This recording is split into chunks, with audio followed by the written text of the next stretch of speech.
So previously I asked you how many people in the world are into sales. How many people in the world are into sales? And the answer is almost everyone. Almost everyone. Everyone is into sales. When you apply for jobs, you are selling, right? When you go to a job, even if you say you are not a salesperson, when you go and you apply for a job, you are selling, right? Of course you're selling. In a relationship or while proposing marriage, you are selling, right? Now, if you're in India, or if you are in like any of the so-called South Asian, Desi countries, South Asian countries, there's this concept of parents fixing the marriage. It's called an arranged marriage. You must know it, right? So in an arranged marriage, your parents are a part of your sales team. So basically all the time you're selling, right? When a politician makes promises, he's selling. When a politician makes promises, he's selling, right? Of course. Unfortunately, selling has a bad reputation because of unfulfilled promises. But if you know you can actually provide value to somebody and get fair compensation for it, it is actually your duty to sell. Selling really has a bad reputation. Let me tell you a story I heard, or maybe it's kind of a joke. So there's this story of this guy who actually dies, and he basically dies, and when he dies, he reaches the gates of heaven and hell, and outside there is some kind of entity who's outside, and the entity says, because you are you are somebody who's done some good work also, you've done some bad work also, so you can choose. You can actually choose. You can choose to go to heaven, or you can choose to go to hell. So the guy says, I can actually choose. He says, yes. So fine, do one thing. I want to check out both places. So one guy, the entity actually takes him to hell first, and in hell people are just having fun and enjoying and partying and drinking wine. And the guy says, hell is not such a bad place. I actually enjoy it. I actually like it here. So before he actually makes a decision, he says, I also want to see heaven. So the entity takes him to heaven, and in heaven people are also peaceful. People are liking it. It seems people are peaceful, they are happy, but it's just not exciting. People are just sitting around and just sitting peacefully. So he's like, heaven is not exciting, I want to go to hell. So the entity takes him to hell, and that is the place he decides that he will basically go. So the entity takes him to hell. Now what happens is, when the person goes to hell this time, all the partying, all the wines, everything disappears, and he's tied to ropes, and he's just burning in a very hot fire. He's just burning, and his whole body, his flesh is being peeled off, and he screams to the entity, you said that you showed me all the stuff, that hell is such an amazing place. What happened to that? So the entity says, oh, that was just the sales demo. The first thing that I showed you was just a sales demo, and that is why selling has such a bad reputation, because of unfulfilled promises. So we don't want to be like that, right? Now let me first ask you, who are your customers? Who are your customers? Now this is not a trick question. For your particular business, you have to first uh, get clear on who your customers are. So you might be in a B2C business, you might be in a B2B business.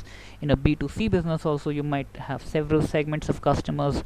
In a B2B business, you might have another set of customers. It might be bigger corporations, it might be smaller corporations, whatever it is, but you have to first get clear on who your customers are. Okay? So selling in the current economic environment. Selling in the current economic environment. How do we do that? Now, a very weird thing has happened in 2020, the coronavirus. It has just changed the way the world operates. And while there is a health crisis attached to the coronavirus, the economic crisis attached to the coronavirus is much bigger. A lot of companies have gone down under, a lot of companies have gone bankrupt, a lot of businesses are failing. The coronavirus crisis has decimated a lot of industries and has done a lot of damage to other industries. And first of all, let me ask you, how has the impact been on your industry? Obviously, this is a pre-recorded program, so you can't actually answer me here. But just think about it. What has been the impact? Are you in one of the lucky industries where people are actually benefiting? Like if you're creating sanitizers, I'm sure your sales have gone through the roof. If you're doing some kind of an entertainment, online entertainment kind of a business, I'm sure that is working also. But many other industries are failing pretty badly. Now, there used to be a time when salespeople in many industries used to quickly sell almost any product to customers, right?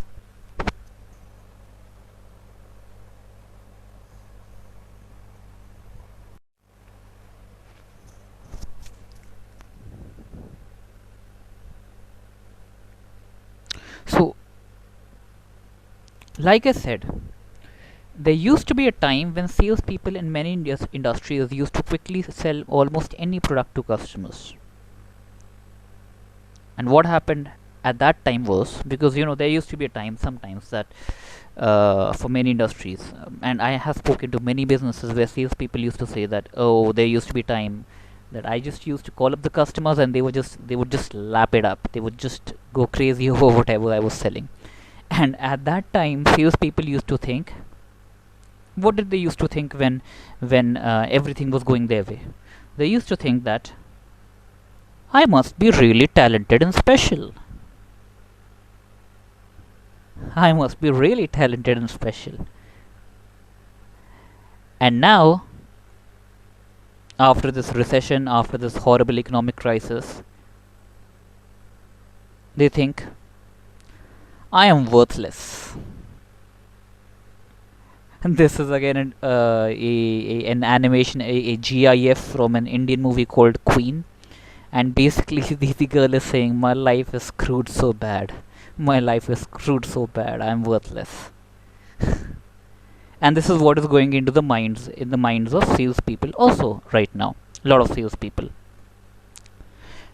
The first thing I want to tell you is that great success and great failure both tell you terrible lies about yourself. They both tell you terrible lies about yourself.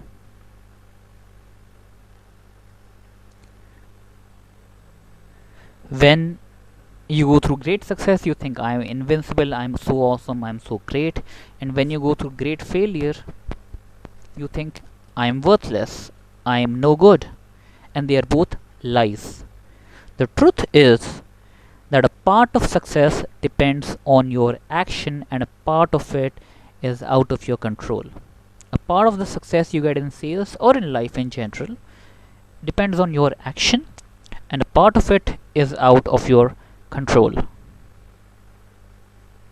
Now first let me ask you, can you actually assign kind of a mathematical formula for can you actually assign kind of a success formula for somebody in sales? Now if you've actually already seen the screen, then there's no point because you can just go to the screen and answer the question. But I would implore you not to do it and just think first. What do you think is a success formula for somebody in sales? If you can actually give a mathematical formula. Now obviously I'm not going to get any response here, so let me tell you what I feel could be the formula if it can be boiled down to simple maths. The formula is success in sales is equal to the scale of your efforts into your value proposition into the market conditions. The scale of your efforts into the value proposition and into the market conditions. Scale of your efforts means what? How many people you're reaching out to, what kind of prospecting you're doing, how many emails you're sending, how many calls you're making, how many meetings you're going to. Meetings obviously are not possible right now. That part is completely messed up because of the crisis. And at what scale you're able to do it. So not just 200 phone calls or 500 phone calls or whatever, but at what, because there's a limit to what one single salesperson can do, right? But at what scale can you actually market? At what scale can you prospect? The scale, like when people use Facebook ads, when people use email marketing, when people use TV ads, they are marketing, they are selling, but the scale is very high also. So number one, what is the scale of your efforts? Marketing efforts. The scale of your marketing efforts, this is what you have to be clear. The scale of your marketing efforts into your value proposition. Now what does value proposition mean? Your value proposition basically means is how well can you convince the customer why they should buy your product or service. Why should they actually buy your product and service and not somebody else? How crystal clear you can actually explain the benefits of your product or service to the customer, and how well you can convince them about your product. That is your unique value proposition. That is your value proposition. Yeah, how well you can actually crystallize the benefit of your product or service to the customer. Because if the scale of your efforts is high but the value proposition is very not clear, then why would anybody buy, right? But if your scale of your efforts is high and the value proposition is also clear, then obviously a lot of people will buy. And the final factor is the market condition. When I say the market condition, it means the economy in general, or it could be economic factors in your country, or economic factors in your industry also. Sometimes that can also be a big factor. Is the industry expanding? Is the industry contracting? What are the changes happening in the industry? So those are all a part of market conditions. That is not completely under your control. Now, one thing you have to be very, very, very clear about is that when the market condition is great, even if you deliver average effort and average value proposition, if your value proposition is average, you will still get results. Yeah. See, this is what was happening before Corona. This is what was happening before the economy went down the drain. Salespeople were putting in average effort. The value proposition was just average, but because the market condition was so awesome, everybody wanted products or similar products compared to what they were selling. They were still getting results. But what has happened now is the market condition is so bad that the efforts that they were putting in earlier and the value proposition that they had earlier is no longer working.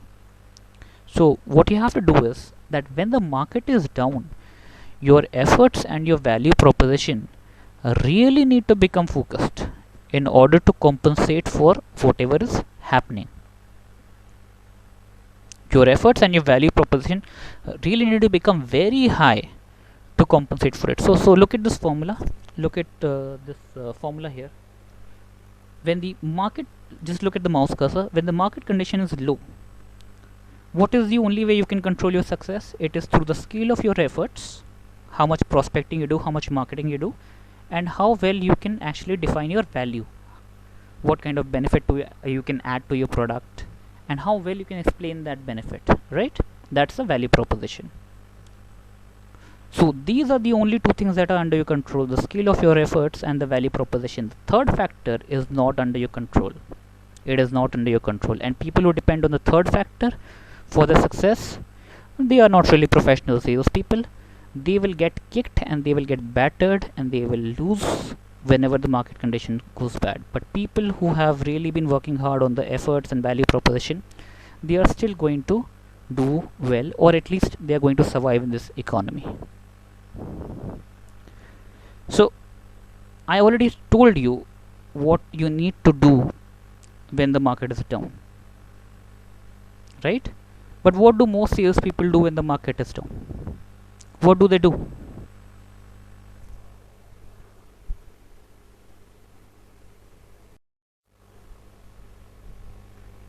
So what do most salespeople do when the market is down? What do most salespeople do? So what do most salespeople do when the market is down? What do most salespeople do? What they do is they do this. They become like this bear.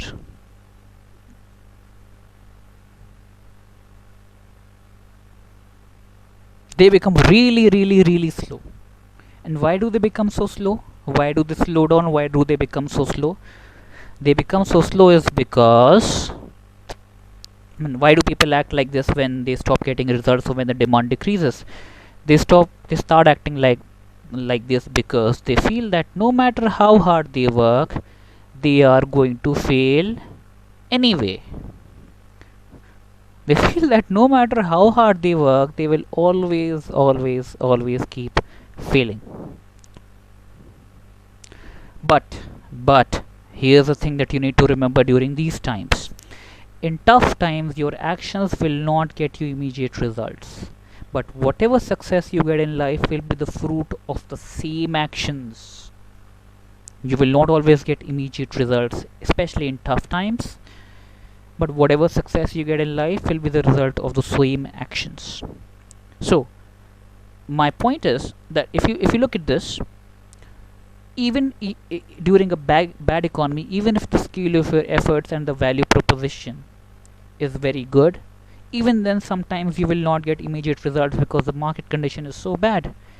But when the market recovers, the efforts that you have put in and the value proposition that you have made clear when the market was down, the effort that you've put in when the market was down, they are going to pay dividends when the market recovers. Because if you are still marketing to people, if you're still prospecting to people, if your value proposition is still very clear, your customers or the people who will be receiving marketing communication from you, they're going to think that this guy and this company is still working so hard, they're still killing it, they're still doing so well. Whenever I have the money to buy their product, I will do it. They're going to think that your customers, that your competitors who have now stopped marketing, stopped prospecting, they're going to think that, the customers are going to think that the competitors are now out of business or the competitors are not doing well. But because they received so much marketing communication from you, who is going to be the first person or the first company that is going to come to their minds when they actually want to buy a product? It is going to be you.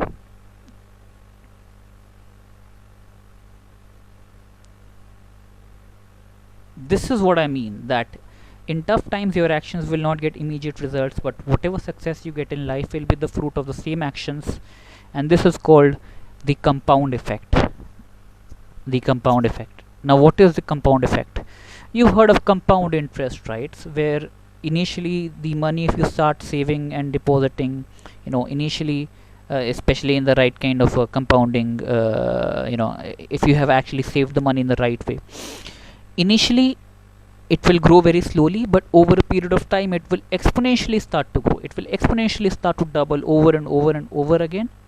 So for the longest time you might not get results, but eventually you are going to start getting exponential results, and that is what the compound effect is all about.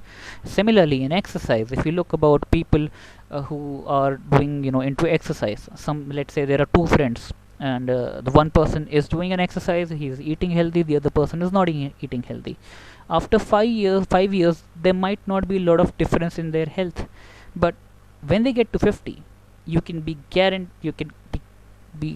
you can absolutely be sure that the person who has been exercising and eating healthy, his health is going to be far better than the person who has not been eating healthy, who has been drinking, smoking, and doing all these things.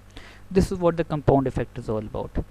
Little actions over time lead to exponential results, even if they are not producing results immediately. Little actions over time lead to exponentially massive results, even if they don't seem to be producing results immediately. That is what the compound effect is all about. So it's like, initially you're pushing this boulder, right? You're working very hard, you're trying to push the boulder uphill, just using an analogy. You're pushing the boulder uphill, but the boulder is not going up, or it's going up very slowly with a lot of your effort. But what happens when you actually get the boulder to the top and it has all the potential energy in the world? What happens then?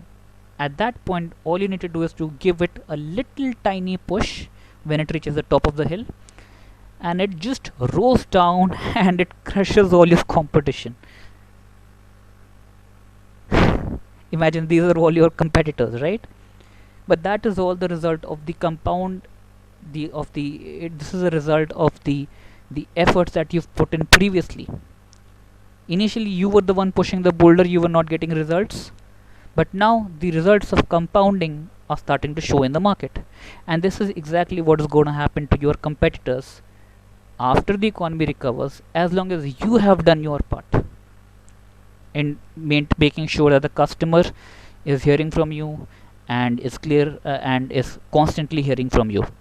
As long as you do that, the compound effect is going to work in your favor when the economy recovers. So, what is the most important action for a salesperson? What is the most important action for a salesperson? The most important action for a salesperson is to market to a lot of prospective clients and with an improved value proposition, whether it generates an immediate result or not. It is marketing to a lot of prospective clients with a very improved value proposition, whether it generates an immediate result or not. That is the most important action for a salesperson. So what you have to do is you have to get in front of new clients. You can't actually get in front right now, but you can do it through digital mediums, and we're going to be talking about those digital ways in this program. And you have to stay on top of the mind for existing clients, the clients that are already with you. You have to stay on top of mind, and you have to perfect your value propositions, because sometimes if you perfect your value propositions, clients can buy even when the market is slow, if you can actually convince them. Sure, the volume is going to be lower, but you can still convince some clients. Two things you should never contract during a market slowdown. Remember, number one is the marketing and prospecting that I've already talked about. The number two factor is training. Whether it's sales training, whether it's motivation, whether it's productivity, whether it's product training, whether it is technical training. You have to keep training, because when you train, you learn. When you learn, you improve. When you improve, you crush competition. It is as simple as that. When you improve your skills, when you learn and train, you improve your skills. And those skills, so let me ask you first, do you not think that people who are just sitting and just crying and whining, and they are not doing any prospecting, they are not doing any learning, they are not doing any kind of sales training, do you not think that these people are going to be completely crushed in this market? Right? They will be, right? Of course they will be. But people who are actually doing training, people like you, people who are doing sales training, people who are doing motivational, productivity, whatever kind of training that we talked about, improving their skills, and they're applying what they have learned, even if they may not get immediate results, but those people are going to get the result of the compound effect, and they are going to win big in the long term. Remember that.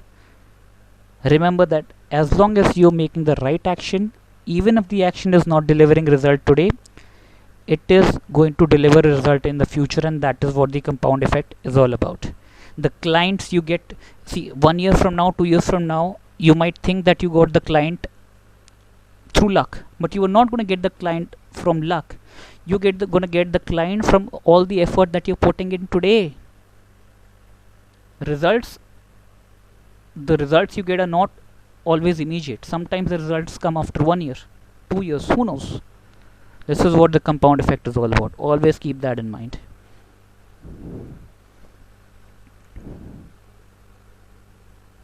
So remember, whatever you do, do not just sit and wait during a market slowdown. Do not just sit and wait during a market slowdown, because people who just sit and wait, they keep waiting forever. People who just sit and wait for good things to happen, they say, no, good things happen to those who wait. No, they don't. People who just keep waiting for good things to happen, they keep waiting forever. People who keep waiting for good things to happen keep waiting forever. Now here is an activity I would like you to do. As we discussed, the sales success is equal to the scale of your efforts into your value proposition into the market conditions. So what I want you to do is, I want you to write down about what efforts you are taking on a daily basis currently. So we're talking about your current actions right now, okay? Your current value propositions and the current market conditions and the results that you're seeing at this point. I just want you to make a log first, okay? Just make a log of whatever actions you're taking so that you can actually evaluate where you're going to, okay? Because if you want to get to somewhere, first you have to be clear about where are you right now. This is why this activity is so important, extremely important. Before we move on to the next section, do this activity. Write down about what efforts you're doing on a daily basis. Write about your current value proposition, which is the benefits of your product and however you are trying to convince the customer, and the market conditions and the results you're getting. Take some time, take 5 minutes, 10 minutes or whatever. Do this activity and then we will move on to the next segment.